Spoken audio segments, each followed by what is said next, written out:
Hi, I'm Kenneth WAJDA, and welcome to another one of my photography talks.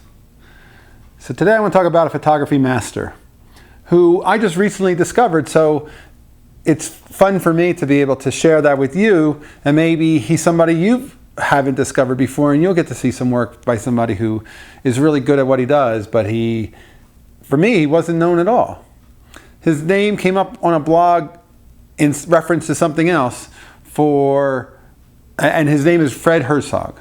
And I wasn't familiar with that name at all. So I went to his site and I went and looked up some of his gallery work, and I'm really liking his work. He's doing street, he's smart, he's got good use of color. He's shooting back in the 50s and 60s and up until today. In fact, I read he goes out once a week to photograph because that's where he gets his exercise. And I think that would be a good goal for all of us to have, a one day a week shooting day for shooting street, if we're into street photography, because it is a great form of exercise.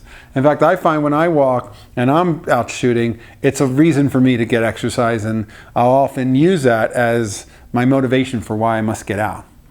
And then pictures emerge as a result of that, because we're in our playground, right?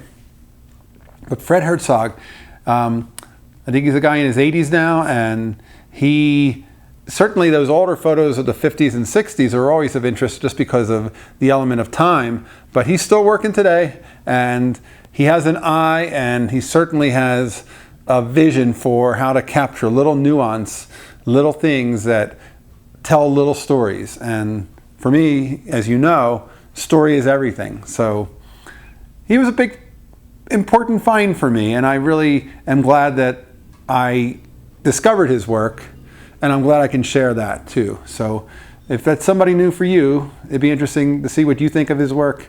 I have comments below and a subscribe button above. Hit it if you're enjoying these, and I'll bring you more. And thanks. Happy photographing.